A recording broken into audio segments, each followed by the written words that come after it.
As Nornas realmente teciam os destinos?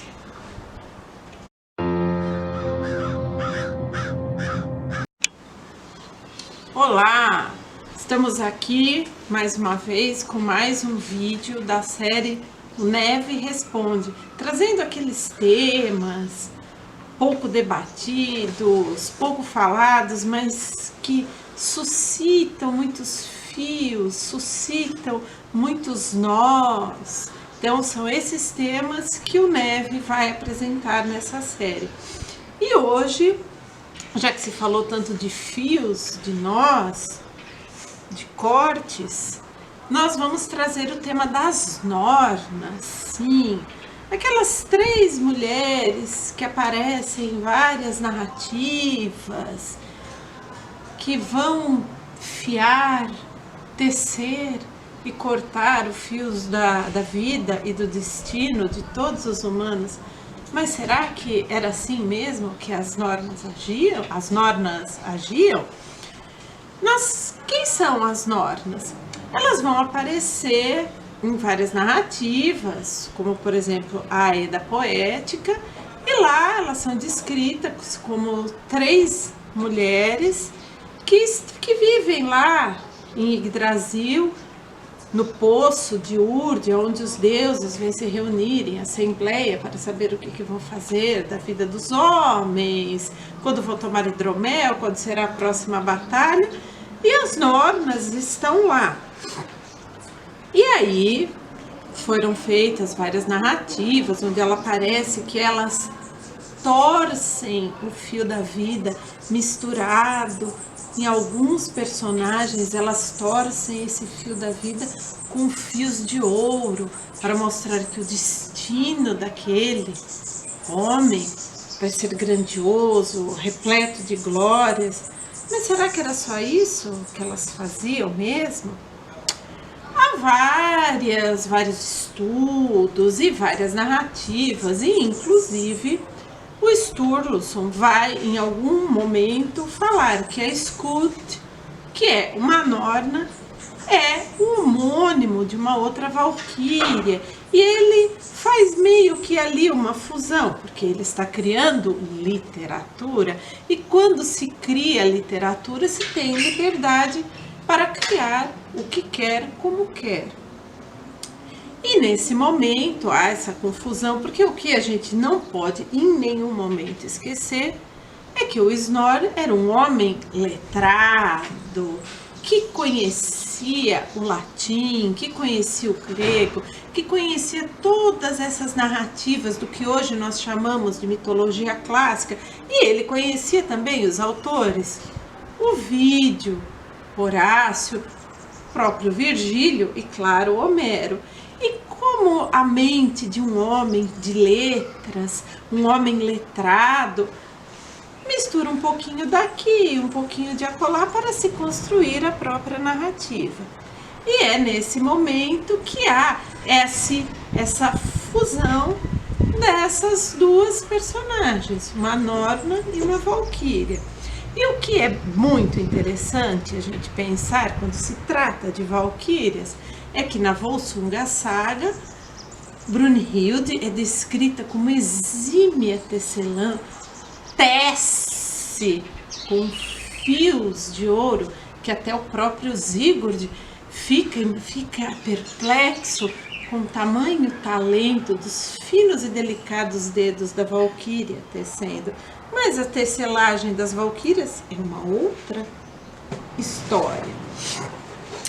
Essa imagem das Nornas ligadas a um tear, a fiação, essa coisa de tecer o fio da vida, de fiar o fio da vida, de tecer o destino dos homens, vai aparecer pela primeira vez bem próximos da gente e mais distante dos nórdicos antigos, na arte dinamarquesa do século XIX. Sim, são os pintores dinamarqueses românticos, repletos daquele espírito do nascimento nacional, da formação das nações da Europa no século XIX, essa busca das suas raízes, que vão retratar na arte 3 nornas fiando e tecendo aqueles belíssimos teares verticais que achados arqueológicos já provaram que estão historicamente corretos na arte do 19, que hoje é possível encontrá-los em vários museus, a reconstituições desse tear que tem os seus pesos de argila, apado para unir os fios de metal ou de madeira. Os pintores do 19 fizeram a coisa certa ao retratarem esses teares. Só que eles deixaram com que a sua imaginação ganhasse asas, a sua imaginação fluísse. E como bons pintores românticos que eram, conheciam muito da literatura e da mitologia do mundo clássico, assim como o Snorri também conhecia. E aí, com aquele ouvindo, com a musa lhe soprando, cantando em seus ouvidos, os mitos das moiras e parcas gregas e romanas que fiavam, teciam e finalmente cortavam o fio da vida e do destino dos homens. O que esses pintores fizeram não foi nada mais do que uma ressignificação, uma reapropriação dessas figuras mitológicas gregas e latinas e as incorporaram com as normas da mitologia nórdica. Então, o que a gente vê hoje em muitos sites, em muitos blogs, é uma profunda associação das nornas da mitologia nórdica e com as moiras e parcas da mitologia grega e da mitologia latina, justamente por conta dessa fusão, porque o século XIX está mais próximo de nós, tanto em imagens como na literatura, do que a própria era viking, que já está mais lá atrás. Então nós temos essa apropriação, o que é muito bonito, porque todas as criações desses pintores são obras de arte, são belíssimas, são riquíssimas para estudar toda essa efervescência cultural, mitológica, literária e artística que foi o grande século XIX.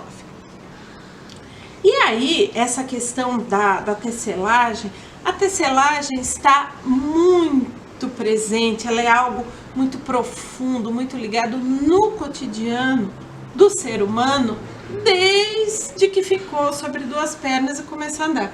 A roupa tem como principal função, a primeira função da roupa é proteger o corpo do frio, do excesso de sol, da chuva.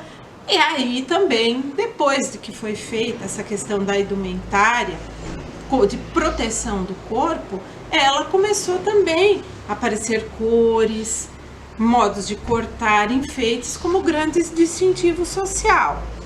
E a tecelagem é algo que não se para, tem que ser feita todo dia, o tempo todo. E ela tem um processo.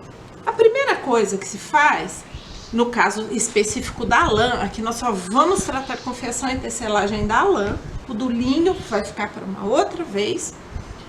A primeira coisa que se faz é a tosquia.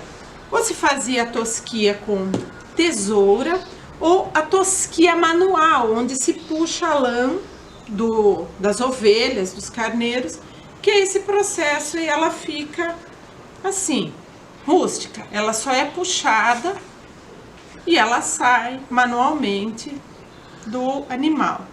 Depois que foi feita a tosquia, ela é lavada, porque como vocês estão vendo, a lã, ela pega farpas, até excremento do animal, e isso precisa ser tirado. Depois que é feito, lavada bem a lã, ela vai ficar dessa forma aqui. Essa lã foi totalmente lavada e não dá para vocês sentirem, mas aí ela tem muita lanolina, que é a proteína da lã, e ela é como se fosse uma gordura. que também é muito usada a lanolina em cosmética. Essa é lavada. Depois que ela foi lavada, ela é cardada com as pás de cardar. Anterior à era viking, as pás de cardar eram feitas com vegetais, com uma planta chamada cardo, que ela dá umas bolotas assim com espinho muito forte, muito duro, onde ela era penteada muitas vezes. Depois evoluiu com madeira e hoje é possível encontrar até com os pentes de metal. Depois disso, ela é fiada. Aqui essa é a reconstituição de um fuso, onde a lã é presa, ele gira e vai fazendo o fio.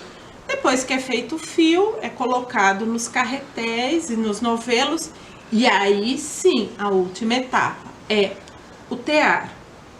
Mas o que as nornas fazem? As nornas não usam esse fuso, que era esse fuso usado, a roca ou a roda de fiar, ela é bem anterior, ela vai começar a aparecer lá na Baixa Idade Média, e até vocês têm o conto da Bela Adormecida, que é uma obra literária popular que vai mostrar da importância da roca de fiar no cotidiano. Mas antes de ter a roca, que é sim, dentro da história da tecelagem, uma grande inovação tecnológica, era usada esse fuso aqui, que também tem relação com o seite, mas isso também é uma outra história. O que as nornas faziam? As nornas não fiavam, as nornas torciam o fio da vida, elas iam esticando a lã e torcendo. É o que elas fazem na narrativa do Helge. Elas vão torcendo o fio, que ele vai ficando desigual quanto mais você torce. E do Helge, elas entremeavam com fios de ouro, torcendo o fio. E você vai... Elas iam torcendo, ó. Então você vai juntando aqui. E elas faziam isso, elas torciam. Algo mais primitivo, mais rústico e mais rudimentar do que a arte da fiação. Então veja, quando nós ouvimos as nornas lá no seu poço de Urde, elas torciam o fio da vida, torciam, iam torcendo com a lã, deixando ele desigual, mais fino, mais grosso. E também é muito interessante toda essa questão com a mitologia grega, com a mitologia latina, de três, que são as parcas e as moiras, e fazer essa associação de que as nornas eram só três. Já que também há muitas fontes que digam que todo homem, toda mulher, nascia com uma norna, ou boa ou má. Então é muito complexo reduzir essas personagens da mitologia a somente três, como em outras mitologias.